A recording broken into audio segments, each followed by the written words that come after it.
안녕하세요. 반갑습니다. 요즘 AI가 핫해지면서 너도 나도 인공지능을 접목시킨 서비스를 만들고 있습니다. 아쉽게도 대부분은 인공지능이라는 냄새조차 맡기 어려울 정도로 저조한 수준의 서비스지만 아주 귀찮고 시간을 많이 뺏었던 단순 업무를 거의 완벽하게 대체하는 수준을 보여주는 서비스도 점점 많아지고 있습니다. 그래서 오늘은 제가 써본 AI 서비스 중 대학생과 직장인에게 정말 유용하다고 느꼈던 세 가지 서비스를 소개하고 각 서비스를 제공하는 앱까지 소개해 보겠습니다. 당연히 광고는 아니니 바로 시작할게요. 첫째, 문서와 동영상 요약. 대학에서 강의를 듣거나 취업 준비를 하거나 아니면 회사를 다니면서 이직을 위해 공부를 하는 사람이라면 누구나 항상 읽어야 할 문서가 있을 겁니다. 그게 구글링을 통해 찾은 웹사이트일 수도 있고 교수님이 주신 PDF 문서일 수도 있고 이 영상과 같은 유튜브 영상일 수도 있는데 어떤 형태가 됐든 이제는 보고 이해할 정보가 너무 많은 게 문제죠. 그래서 이런 문제를 아주 간단하게 해결해줄 서비스를 소개해 보겠습니다. 웹사이트를 요약하려면 챗GPT나 리튼을 사용하는 것이 가장 좋습니다. 저는 아침마다 신문 기사를 읽을 때 이걸 활용하는데 챗GPT를 열고 뉴스 링크를 넣은 다음에 이 뉴스를 보고 세 줄 요약과 핵심 인사이트를 정리해줘. 그리고 제목과 링크도 첨부해줘서 내가 더 읽고 싶을 때 읽기 쉽게 형식을 맞춰줘 라고 요청하면 정말 정확하게 요약해줍니다. 그래서 한 번에 3개의 링크를 주고 이 링크들에 대해서 다 동일하게 요약해줘 라고 했더니 지금 보시는 화면처럼 요약을 해줬습니다. 훌륭하지 않나요?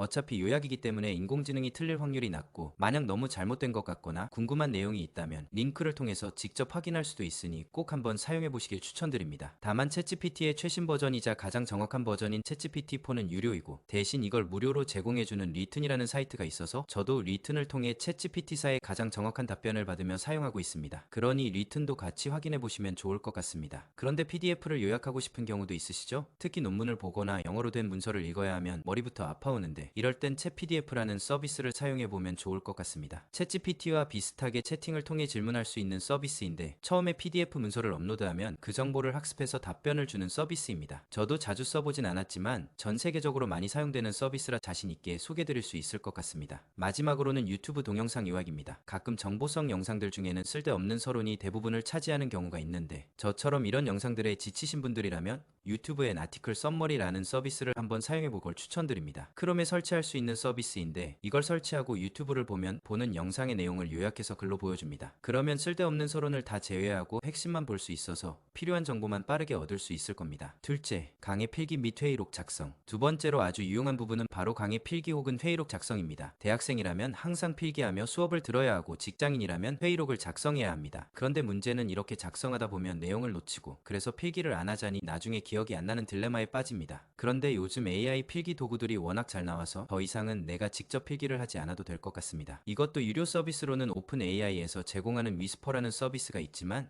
무료 서비스이자 한국에 특화된 서비스로는 네이버에서 제공하는 클로버노트라는 앱이 있습니다. 제가 클로버노트를 써본 결과 꽤 준수하게 필기를 해줘서 회의록을 약간만 손보면 바로 공유 가능한 수준이었습니다. 아무래도 앱에 들어가는 소리의 음질에 따라서 결과가 달라질 수 있기 때문에 모든 상황에서 쓸모가 있을지는 모르겠지만 기본적으로 녹음 기능도 제공하고 실시간으로 필기를 할 때 내가 직접 수정할 수 있는 기능을 제공해서 1차 작성 정도는 맡길 수 있을 것 같습니다. 그리고 이렇게 필기가 완료되면 요약을 해달라고 해서 핵심만 뽑아서 볼 수도 있으니 이게 인공지능 비서구나 라는 경험을 해볼 수 있을 겁니다. 셋째, 글쓰기와 문서 작업. 마지막으로는 어떤 형태의 글이든 초벌 작업을 맡길 수 있습니다. 저는 회사에서는 보고서, 개인적으로는 블로그 글이나 유튜브 영상용 스크립트를 작성하는데 주로 기획하고 데이터를 수집하고 살을 붙이고 최종 검수를 하는 방식으로 진행합니다. 그리고 이때 가장 오래 걸리는 부분은 기획과 구조를 잡는 과정입니다. 예를 들어 이 영상의 스크립트를 쓸 때도 유용한 게 뭐가 있지를 혼자 고민하다 보면 너무 많은 것들이 떠올라서 선택하고 구조화하는 게 며칠씩은 걸립니다. 그런데 이번 영상부터는 챗GPT에게 물어봤습니다. 대학생이 챗GPT를 활용할 수 있는 가장 좋은 방법에만 알려줘. 그러니 여러 가지가 나와서 그 내용을 제 나름대로 정리하고 추려서 지금의 3가지를 정리했습니다. 그런 뒤에 다시 챗GPT에게 대학생과 직장인이 챗GPT를 잘 활용할 수 있는 방법에 대한 유튜브 영상을 만들려고 하는데 이 3가지에 대해서 설명하는 10분짜리 스크립트를 써줘라고 요청했습니다. 이렇게 했을 때 지금의 스크립트가 나왔냐면 그렇진 않습니다. 아쉽게도 글을 쓰는 게 제 입맛에 딱 맞진 못했고 내용이 짧아서 살을 많이 붙여야 했지만 그래도 기획과 백데이터 수집 단계를 질문 몇 번으로 대체할 수 있어서 훨씬 빠르게 영상을 만들었습니다. 아무것도 없는 상태에서 고민하는 고통스러운 시간을 챗GPT가 대신해주고 그렇게 초벌로 작업된 글을 내가 손보며 나만의 색을 입히는 작업을 하니 불필요한 수고는 덜어주고 제가 가진 정보나 지식을 더 빠르고 효율적으로 전할 수 있어서 앞으로도 잘 활용할 것 같습니다. 물론 챗GPT가 주는 답변을 그대로 사용하는 것은 주의할 필요가 있습니다. 윤리적으로 봐도 내가 경험하거나 생각해낸 답변이 아니기 때문에 문제가 될 수 있고 결국 이렇게 무차별적으로 인공지능의 답변을 답변을 받아들이고 사용하는 것이 많은 분들이 두려워하는 인공지능의 지배를 불러오는 길인 겁니다. 그러니 윤리나 도덕을 떠나서 나 스스로 사고하고 판단할 수 있는 능력을 키우기 위해서라도 챗GPT는 단순 데이터 수집 및 초벌 작업을 대신해주는 비서 정도로 사용하시고 중요한 판단은 직접 하며 과제나 블로그 작성 등에 활용하는 게 가장 바람직할 것 같습니다. 이 외에도 일정 관리, 이메일 자동 응답, 데이터 시각화, 업무 자동화 등 챗GPT와 인공지능 서비스들이 대신 해줄 수 있는 일은 너무나 많아서 신기하고 더 많이 써봐야겠다고 생각했는데 내가 써본 서비스 중에 이게 진짜 좋더라 라고 생각하시는 게 있다면 댓글로 알려주세요. 그리고 아직도 챗GPT를 켜본 적도 없는 분이라면 오늘은 꼭 한번 들어가서 직접 경험해보시면 좋겠습니다. 챗GPT를 한 번도 안 써본 사람은 있어도 한 번만 써본 사람은 없을 겁니다. 그러면 오늘 영상은 여기서 마무리하고 저는 더 재밌고 유익한 AI 소식을 갖고 다음 영상에서 뵙겠습니다.